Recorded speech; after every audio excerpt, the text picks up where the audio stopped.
Welcome to the Genius Talk podcast. I'm your host Atul Raj from the bestemailmarketer.com, and today we have Aga Bajer from agabajer.com and the host of Culture Lab podcast with us. Aga, welcome to the podcast. Thank you so much, Atul, for having me. I'm excited to be here with you today. Okay, awesome. For our listeners who don't know you, can you tell them who you are and what do you do? Sure. So I'm a founder and CEO of a boutique consultancy called Culture Brains. And what we do is basically we help organizations cultivate a culture where people and performance can thrive. And recently, I have also become a founder of a new startup that develops an AI platform meant to democratize coaching and help organizations cultivate their desired culture with the help of technology. Okay, can you go more into that AI thing? More into that, into the tech part, or generally?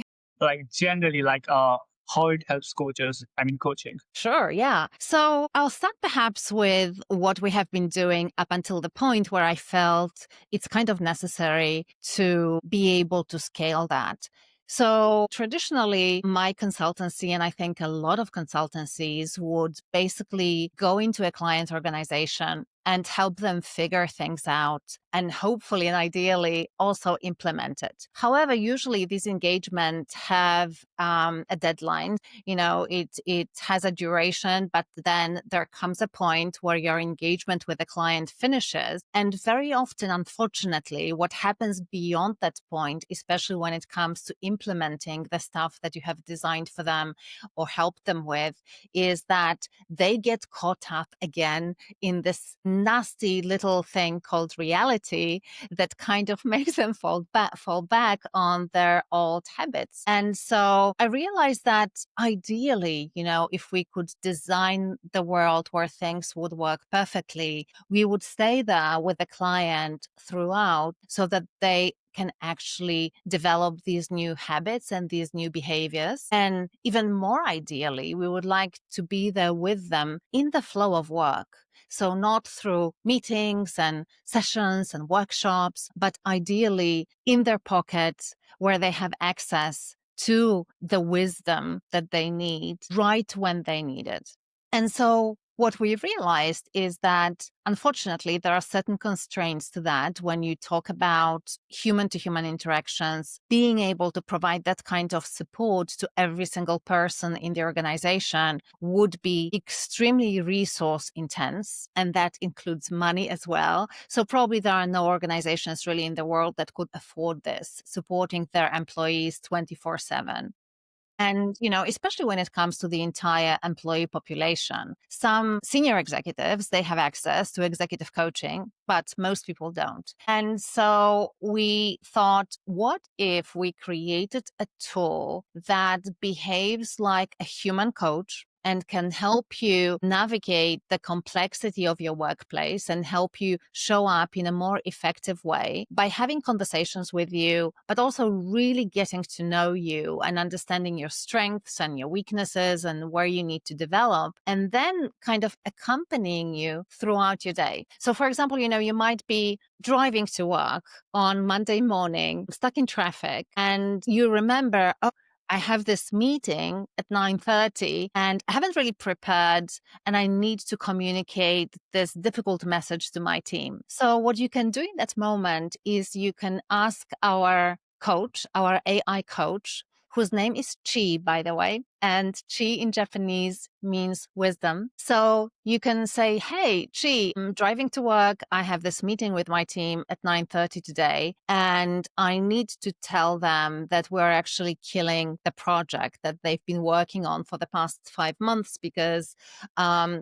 it doesn't seem it's aligned with our strategy. So we are pivoting as an organization and this thing is going to get killed. And I know that a lot of people will be disappointed. How do I communicate this message? And then Chi basically has a conversation with you, and she can have a conversation with you in your native language. So depending on where you're from and what your first language is, she can have a conversation with you and help you figure that out, guide you, give you some guidance, knowing you, knowing your context, knowing your organization, and also knowing what kind of culture your organization wants to cultivate. So that guidance is always going to be optimized to help you show up as an employee, as a leader, as someone who works in this organization in a way that is aligned with your values, in a way that is aligned with the behaviors that you want to see more of. So that's just one example of what Chi does, and also a little bit of the story why we are creating it. First of all, I really like the name Chi. Wisdom. Thank you. So, is this ready AI, or it's still on the process of working? I'm We're curious. still developing it, so it's not ready yet. It's been a really interesting journey and the first for me in terms of creating technology. So I find it a really, really powerful development journey as well as a leader, as someone who built a business, because it's really humbling. It's really humbling when you enter a new territory and you start learning new things. And, especially if you build your career on your expertise. And sometimes you might feel like, I know my stuff, right? And then you suddenly enter the space where you don't know your stuff and when you need to do new things. So I find this humbling and incredibly challenging and interesting. Yeah, exactly. Totally makes sense. So, apart from this thing, what else you are working on right now? So we're obviously still working with our clients on helping them, number one, codify their desired culture. And what that means really is figuring out what is the sort of culture that we need as an organization to succeed and for our people to have this optimum environment where they can really deliver high performance in a way that is fulfilling. I say that because a lot of organizations have a set of values and they think that they know what their desired culture is. But when you really drill into it, you realize that these are just words on posters or maybe screensavers or, I don't know, a piece of paper. But it's not something that is fully understood and definitely not something that is fully lived. So, number one, we help organizations codify that. And we've developed a process over the years that I feel is quite unique and really taps to the authentic DNA of the organization, both right now, but also more importantly, I think, in the future. So it's helping the organization to become who they want to become. So that's number one. Number two, what we do is once we have that clear idea of what sort of culture we want to have, is we help organizations to operationalize it. And I think this is something that is really, really missing in most of the organizations. Now, you hear a lot of conversations about our culture, our values, but when it comes to walking the talk, people will often contradict the very values that they discuss with their actions in the same meeting, 5 minutes later. So it's a big piece of work for us, helping organizations operationalize their desired culture. And sometimes we also help clients to drive change again around culture. So I'm sure that you've already noticed that really the common denominator there is culture. You know what? Like I've seen, like most of the companies, they set culture, but they don't follow it. So, what do you think? Why is that? They say again, they say that. They have they have their culture written on the board. Okay, this is Yeah, what they do. This is how yeah, the world cultures look like, but yeah. it don't happen that way. Exactly. Yeah, that's a mayor. That's absolutely as well, 100%. That's exactly the main problem. Why is that? I guess there are a lot of reasons for that. Number one, that declaration of this is the culture or these are the values that we want to be or we want to embody, they don't really align with what your organization and what your team really needs when it comes to culture. So these are words that sound nice on paper, but they don't really mean much to your Excuse people. me. What do you mean by they want what the employees want? Sorry? Okay. You said a culture. The goal of the culture is different. Okay, and the employees okay, it's really confusing. Okay, can I make it clear? Sure. How can we organize that employees and the culture they go in the same direction? Yeah. Yeah.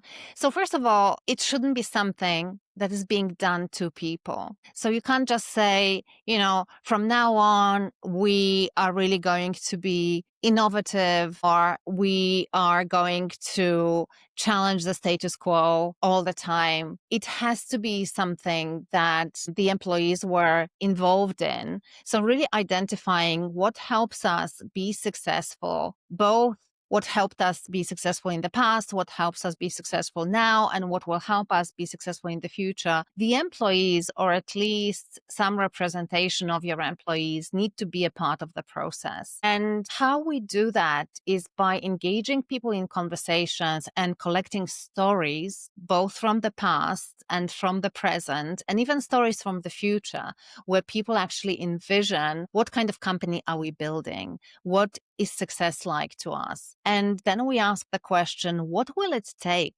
for us to manifest that, to get that success, to translate it into reality? And people need to be part of that process of decoding what kind of culture we need in the future, but also the elements of culture that have helped us be successful up until that point. And very often, when you engage people in that conversation, you discover stuff that senior management hasn't even dreamt of. They really didn't feel and think that this might be the key to the company's success. But once they look at it and engage in conversations with people, they realize that in fact that's the engine.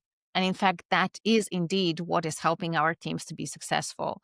So for me, the step number one is really understanding what is the real culture that has helped you be successful so far. And then how do you, as a team or the entire organization, envision that evolving for the future success? And what you really need to do, and that's super important, is you need to make it very, very granular. So when we say, for example, we challenge status quo, these are just words on paper still. And so we need to translate that into specific behaviors. Like, what does it look like when we are sitting in a meeting and someone says, guys, we haven't managed to hit our targets and reduce the churn that we have on our app, let's say, and clients are leaving. So, how do you react to that? And what are the questions that you are going to ask? And perhaps challenging the status quo would be just getting curious first. Okay, so what have we been doing so far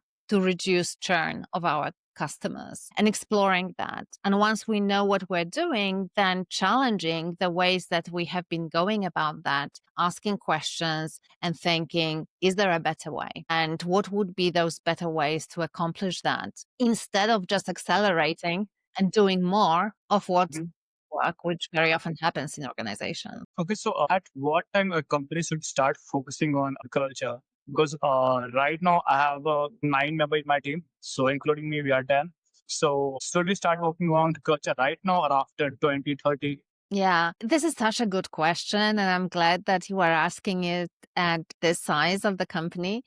We've had clients who actually reached out to us in the face of conceptualization of the idea for the company, where you only have the two founders and they are thinking about hiring people, but they already think proactively about what kind of culture do they want to cultivate. And so for me, it's never too early to start having that conversation. But it's also never too late, obviously. It's, better to do it today than never, right? So if you have a conversation, a company, that's been there for 20 years and has never had this conversation, it doesn't mean that it's too late. But ideally, you want to have that conversation really at the inception of the company. So if you are the founder and you have a conversation with your co-founder, let's say, about what culture do you want to cultivate, the conversation will be slightly different. But, it's really useful to ask yourself, what do I value?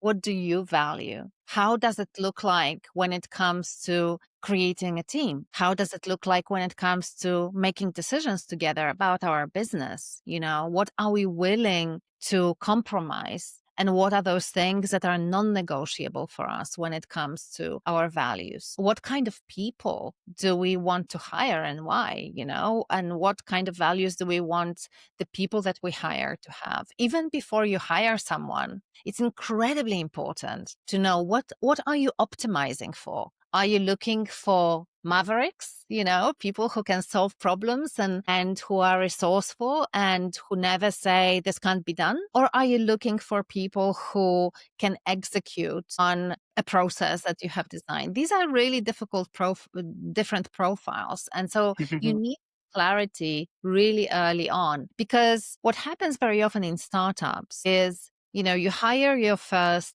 people and then they become your culture. They create your culture. And very often, if these were not the right hires, you start your organization basically from a wrong base, and then you have to undo it, which is always more difficult than Yeah. doing it right from the start. Okay.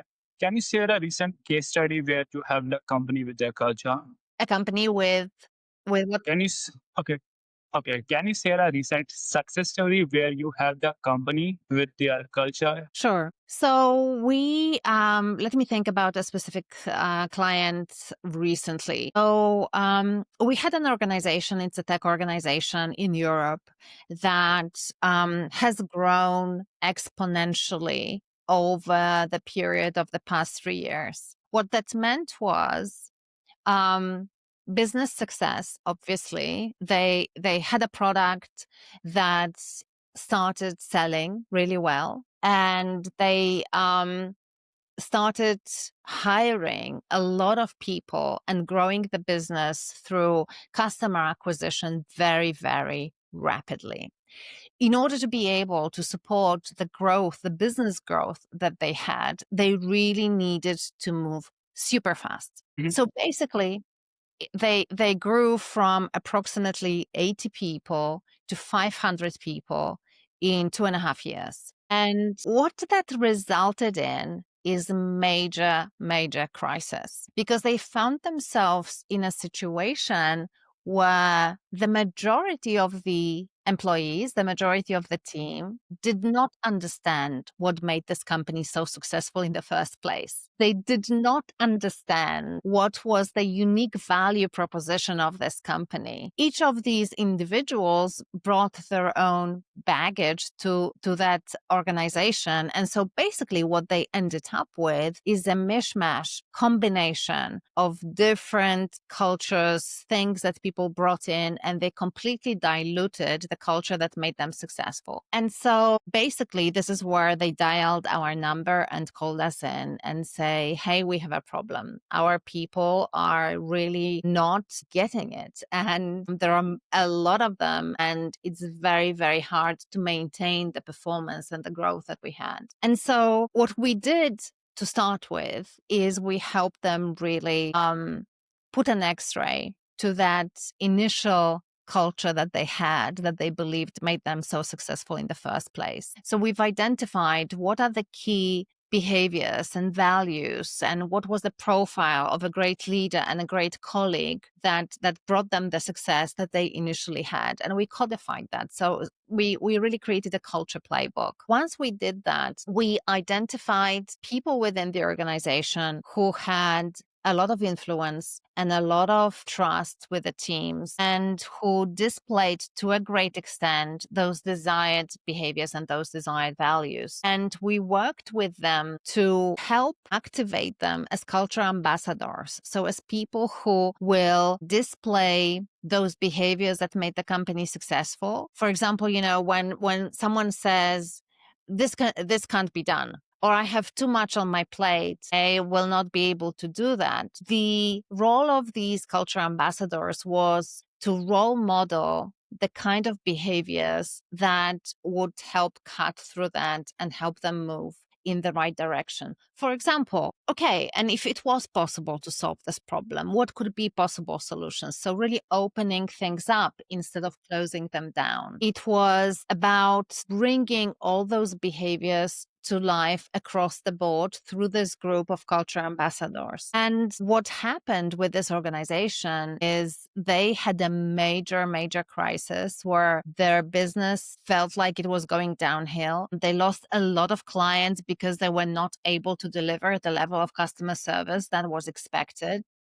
They couldn't evolve their product to the extent that was necessary for it to be still of service to the client. After working with them for a year and a half and running this initiative around culture, they've really made a turnaround 180 degrees. These are the words actually of the CEO and of the executive team, where they said, not only did we get the old culture back, but actually we have become something much better and something much more resilient because we have been able to take what we were and adapt it to the current situation and make it work for a larger scale of an organization that we are at the moment. So that is something obviously really important to be able to help clients to do that, because at the end of the day, when you think about most of the organizations, and this, by the way, is a tech organization that is Mhm. driven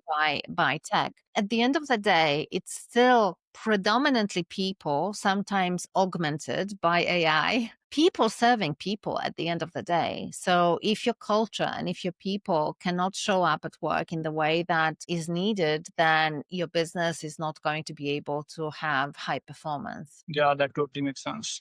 Okay, so looking back when you started, what's the one lesson you tell yourself if you have to restart today? One lesson. I'd say that, when I started, I think I've given a lot of emphasis to building my brand and our brand as a consultant. I know that this is something that a lot of people do, and I thought that it was really important. And what I learned over the course of the years is that there is something way more important than that. So it's really not so much about making yourself visible as much as developing your craft and your practice and constantly focusing on improving what value you create for your clients, because that's the engine of your growth, really. And that's the engine of your success. And so the lesson is we are here in the service of our clients, and that's a number one priority always. And it's really, really important not to lose sight of that. And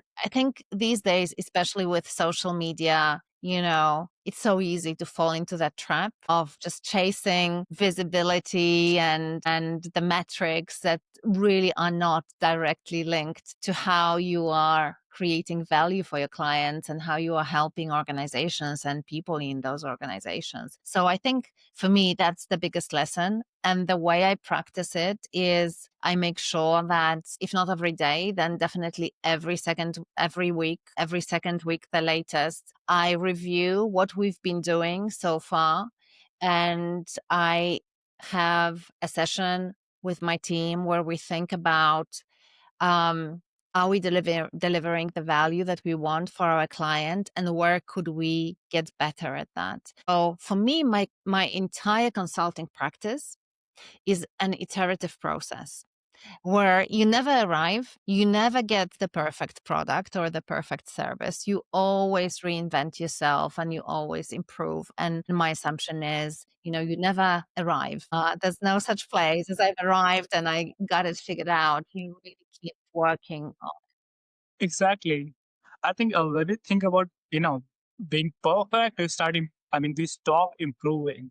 Yeah, that's a trap of success. I think that it's really easy to fall into that trap, when you are fully booked and you grow your team and it's still not enough people to deliver the business. It can really make you feel like, all right, we've got it all figured out, we've arrived. But it's not true. It really isn't. Okay, so what personality trait would you attribute majority of your success to? I'd say a genuine care. about the people in the organizations. That's probably the number one thing that made me successful, because when you genuinely care and want to help people, you focus on the right things, on the things that are going to make an impact. You are curious, you want to listen first and suggest things later only when you truly understood. And obviously that whole piece around listening and understanding what the needs of your clients are is incredibly important. So I guess that I'm a good listener. I've developed that skill when it comes to really understanding what our client organizations need and deeply caring. The second factor, perhaps success factor, is the work ethic. I grew up in a family where both of my parents were really passionate about the work that they were doing, but also really quite hardworking. My father is now 87 years old and he's still active professionally and mentoring people and guiding people. I believe it's important because for me, work and building a business has almost become like a spiritual practice. And the reason why is that you get a lot of problems to solve. And I think we grow as people, as individuals, as human beings when we are faced with difficulties. And so that's one of the things that probably helps us be successful, having that work ethic that says, it's really worth putting the effort and the time and the hours to create something amazing, and having that vision of what you want to create and the impact that you want to make. So yeah, wanting to serve and then being committed to finding a solution that is going to deliver that impact or create that impact. I think those two things in combination have been the engine for our growth and our success. Okay. So, is there anything else that you would like to share? What I'd like to say to all the business owners that are listening to this, it's connected to the final thing that I've mentioned, which is, your business is really your spiritual practice. I think that there is such a great opportunity for us to grow as human beings by building our businesses in a way that is truly aligned with what we believe and, how we want to live our life. And I think often we find ourselves at a point where there is a disconnect between our ideals and our business. And so bringing those two again together and finding ways to build a business that does good in the world and creates genuine impact, it's a beautiful practice. And once it's a spiritual practice, I think that it stops being work and becomes something way more meaningful and gives you a lot of joy and a lot of fulfillment. Yeah. Okay. So, for our listeners who want to know more about you and want to connect with you, where can they go? I think the best place to go is my website, agabajer.com, where you can find various tools and resources that you can download. So I'd suggest people go there. And I would also recommend perhaps listening to my show, The Culture Lab, which you can find anywhere you listen to your podcasts. It's called The Culture Lab with Aga Bajer, where we have, I think now more than 130 episodes with really incredible people who talk about how to cultivate a great company culture. Awesome. Thank you so much for spending some time with us, Aga. It was really great chatting with you. Thank you so much, Atul, for having me. It was a pleasure. Thank you. Bye. Bye.